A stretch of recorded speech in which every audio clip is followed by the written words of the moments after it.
ডিমের নাস্তা বা ডিম দিয়ে তৈরি রেসিপি আপনারা তো অনেক খেয়েছেন। আজকে না হয় একটু অন্যরকমভাবে তৈরি করে দেখি। আর এই নাস্তাটি খেয়ে অথবা এই রেসিপিটা খেয়ে আপনারা বুঝতে পারবেন এর টেস্টটা কীরকম। পরিবারের যাকে খাওয়াবেন সে তো আপনার প্রশংসা করতে থাকবে। তার জন্য প্রথমে এখানে আমি একটি আলু নিয়েছি। এই আলুটাকে আমি কীভাবে কেটে নিচ্ছি আপনারা দেখতে পাচ্ছেন। পাতলা পাতলা করে কেটে নিচ্ছি। তারপর একটা পেঁয়াজ এভাবে করে আমি কুচি করে নিয়েছি। তারপর একটা বোলের মধ্যে নিয়ে নিচ্ছি 2টা ডিম। ডিমের পরিমাণটা আপনারা বাড়িয়ে দিতে পারেন।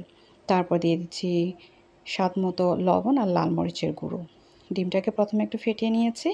তারপর লাল মরিচের গুঁড়ো আর লবণ দিয়ে আর একটু করে মিশিয়ে এখানে দিয়ে দেবো ম্যাজিক মশলা। তারপর সব একসাথে খুব ভালো করে মিক্স করে নিচ্ছি।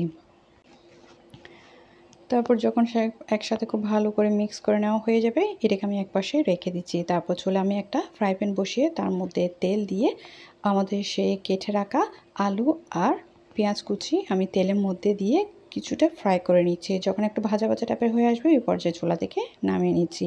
তারপর এই ভাজা পেঁয়াজ আর আলু আমি এই ডিমের মিশ্রণের সাথে মিক্স করে নিচ্ছি। সাথে দিয়ে দিব টমেটো কুচি। এখন সব একসাথে খুব ভালো করে নেড়ে ছেড়ে মিশিয়ে নিব।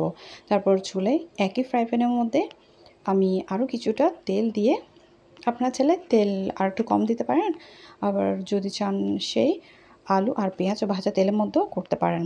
এখন তার মধ্যে কিছুটা রসুন কুচি দিয়ে দিচ্ছি, পাতলা পাতলা করে এভাবে কেটে নিয়েছি। এখন এই রসুনগুলোকে একটু করে ভেজে নিচ্ছি। যখন ভেজে নেওয়া হয়ে যাবে তার উপরে ডিমের সেই মিশ্রণটা, এখন আমি এর উপর সেই মিশ্রণটা ঢেলে দিচ্ছি। ঢেলে দেওয়ার পরে একটা স্প্যাচুলার সাহায্যে বা অথবা চামচের সাহায্যে একটু করে সমান করে দিচ্ছি। উপরে তেলের উপরে একটু সমান করে দিতে হবে। তারপর চুলা আঁচটা একদম লোতে রেখে আমি ঢাকনা দিয়ে ঢেকে অপেক্ষা করব 4 থেকে 5 মিনিটের মতো, যাতে নিচের অংশটা একটু হয়ে আসে। আমি ঢাকনা দিয়ে ঢেকে দিব। তবে তার আগে এখানে দিয়ে দিচ্ছি কাঁচামরিচ কুচি। কাঁচামরিচ কুচি দিয়ে আমি ঢাকনা দিয়ে ঢেকে দিব। চুলা আঁচটা আমি লোতে রাখবো। লোতে রেখে আমরা কিছুক্ষণ অপেক্ষা করব। যখন নিচের অংশটা একটু হয়ে আসবে ওই পর্যায়ে আমরা এটাকে খুব সাবধানে উল্টিয়ে দেব। এটা খুব সহজে উল্টানো যাবে। তবে উল্টানোর আগে আমি এখানে দিয়ে দেব অরিগ্যানো দিয়ে আমি নিচের অংশটা ভালোভাবে উল্টিয়ে দিয়ে এখন এটাকে আবারও ঢাকনা দিয়ে ঢেকে অপেক্ষা করব 4 থেকে 5 মিনিটের মতো।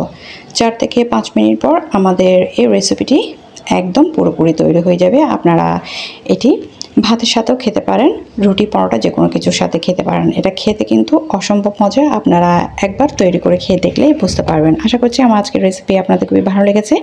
ভালো লাগলে অবশ্যই চেষ্টা করবেন। সাথে আমার চ্যানেলটি সাবস্ক্রাইব করতে ভুলবেন না। আমার পরবর্তী রেসিপিগুলো দেখার নিমন্ত্রণ জানিয়ে এখানে শেষ করছি। আল্লাহ হাফেজ।